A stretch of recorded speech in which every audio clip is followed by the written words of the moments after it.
ఒక భార్య భర్త ఉన్నారట ఒక ఊళ్ళో. ఓ పుల్లమ్మ పుల్లయ్య అనుకుందాం. మీ అమ్మాయికి నచ్చుతాయా ఈ పేర్లు? ఖచ్చితంగా. సరే, పుల్లమ్మ పుల్లయ్య. ఈ పుల్లమ్మ కొద్దిగా అమాయకురాలు, కొంచెం, బాగా కాదు, తనకు కొన్ని తెలుసు, కొంత కొంత అర్థం కాదనమాట. సరే, అతను ఏం చేశాడట, ఆ పుల్లయ్య ఒకరోజు ఏదో ఊరు వెళ్ళాల్సి వచ్చింది. ఊరు వెళ్ళాల్సి వచ్చి, ఏమే నేను ఊరు వెళ్ళాలి, రాత్రికి రాను, రేపు వద్దుకో, రేపు మధ్యాహ్నానికి వస్తాను, తలుపు జాగ్రత్త అని చెప్పాడు. జాగ్రత్త అంటే సరే, తలుపు జాగ్రత్త. ఈవిడేం చేసింది, అన్నం వండుకు తింది. తర్వాత ఏమో కూర్చుని తలుపు కేసి చూస్తుంది. అలా చూస్తూ కూర్చుంది. తలుపు జాగ్రత్తగా చూడమన్నాడు భర్త, చూస్తుంది.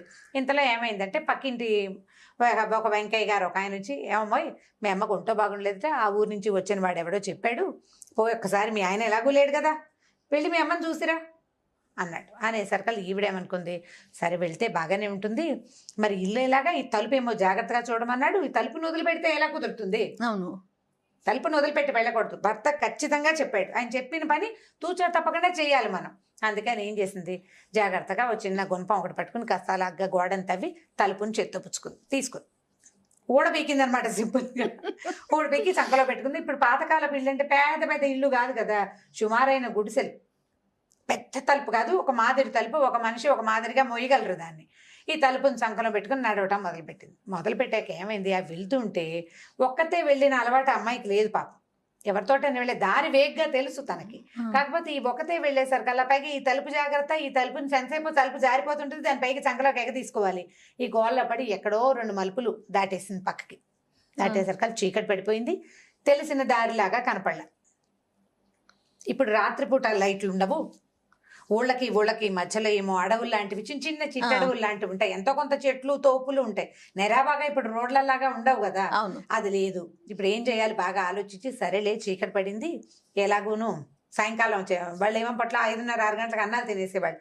అన్నం తినేసాం, ఏ చెట్టో ఎక్కి పడుకుంటే తెల్లారేసరికి, తెల్లారంటే ఇప్పుడు మన ఊళ్ళల్లో తెల్లారటం మనకు 6:30 అయితే కానీ తెల్లారదు.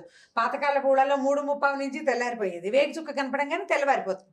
మెల్లిగా దారి వెతుక్కుని వెళ్ళొచ్చు అని చెప్పి ఏం చేసింది, మెల్లిగా ఒక నిద్రగన్నేరు చెట్టు చూసుకుని, కాస్త పెద్దగా వెడల్పుగా ఉంటుందన్నమాట. ఎలాగో ఈ తలుపు ఉందిగా, చేతులు దీన్ని కింద పెడితే ఎవరైనా పట్టుకుపోతాయి, అందుకని దీన్ని ఎక్కించింది ముందు చెట్టు. ఎక్కించి తను కూడా అలాగా చెట్టు ఎక్కి కూర్చుంది. కాస్త వెడల్పుగా ఉన్న కొమ్మ మీద తను పడుకుని, కాస్త ఏటవాలుగా ఉన్న 2 కొమ్మల మీద తలుపు పెట్టింది, నిద్ర పట్టేసి. ఇటు పల్లెటూరు వాళ్ళు కదా, ఇక్కడ నుంచి ఇక్కడ దాకా గాజులు ఉంటాయి, మరి పల్లెటూళ్ళలో వేసుకుంటారు. ఇప్పుడు పడుకుని నిద్రపోతుంది. ఈ లోపల ఏమైందట, ఈ పక్క ఊళ్ళ నుంచి దొంగతనం చేసుకొచ్చిన కొంతమంది దొంగలు నిద్రగన్నేరు చెట్ల కింద ఇలాంటి పనులు చేస్తారు. అంటే వాళ్ళు మాట్లాడుకోవడానికి, నిద్రగన్నేరు చెట్టు ఏంటంటే జీబుగా ఉంటుంది, వెలుగు కనపడదు, చుట్టూ అది కొమ్మలు కూడా ఎలా దిగబడి ఉంటాయంటే ఇట్లా పైకి వెళ్తున్న చెట్టు మళ్ళీ ఇలా కిందకు వచ్చినట్టు ఉంటుంది అనమాట. నిద్రగన్నేరు చెట్టు నీడలో కనుక నుంచుంటే మనుషులు ఉన్నట్టు కనపడదు. ఓకే, ఆ చెట్టుకున్న ప్రత్యేకత అనమాట అది. సరే, వీళ్ళు ఏం చేశారు, ఒక 6-7 దొంగలు ఉన్నారు, వీళ్ళంతా కలిసి ఈ చెట్టు కింద కూర్చొని డబ్బులు పంచుకుంటున్నారు. ఏదో చిన్న వెలుగులో, అంటే ఒక అలవాటైన ఆలోచనతోటి పంచుకుంటున్నారు అనమాట. పెద్ద నోటు, చిన్న నోటు, పెద్ద కాసు, చిన్న కాసు లెక్కలు. ఈ లోపల ఏమైంది, పైన పడుకుంది కదా, వీడికి బాగా చల్లగాలికి మంచి గాఢంగా నిద్ర పట్టేసింది. అలాగే చెయ్యి తీసి ఈ తలుపు మీద వేసేసరికి చేతులు గాజులు గల్లు మన్నాయి. ఏంట్రా ఏదో గల్లుమని శబ్దం వస్తుంది, విన్నారు వీళ్ళు. అక్కడి నుంచి కాళ్ళకి కడియాలు, పాంజేబులు ఉన్నాయి, ఊళ్ళల్లో కనపడుతుంటాయి ఇప్పుడు కూడా. ఒక కడియ ఉంటుంది లావుపాటి బోలుది, కింద పట్టి ఉంటుంది. ఇవి 2 ఒకదానికొకటిగా తగిలినప్పుడు ఒక సౌండ్ వస్తుంది. మామూలు గజ్జల శబ్దం కాదు, అదొక టంగు శబ్దం వస్తుంది అనమాట. డిఫరెంట్ మోత, కడియాల మోతే డిఫరెంట్గా ఉంటుంది.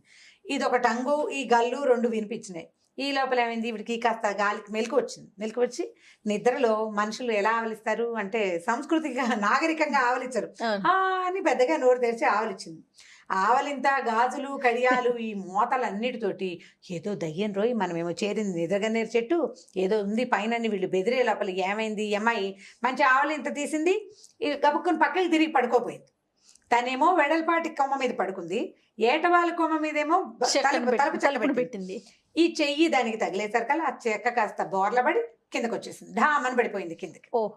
పడంగానే ఏదో పడింది, చచ్చానరా దేవుడా అని ఈ దొంగలు కాస్త తలా ఒక దిక్కుకి పారిపోయారు. వాళ్ళు తెచ్చిన మూట ఈ తలుపు చెక్క కింద ఉండిపోయింది.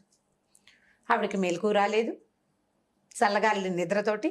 సరే, తెల్లారేసరికి మెలకు వచ్చింది, 3:30కో 4కో చూసుకుంది, తలుపు చెక్కేది. ఓ అమ్మాయో ఎవరో పట్టుపోయారనుకుని గబగబా చెట్టు దిగింది. చూస్తే కింద ఉంది చెక్క.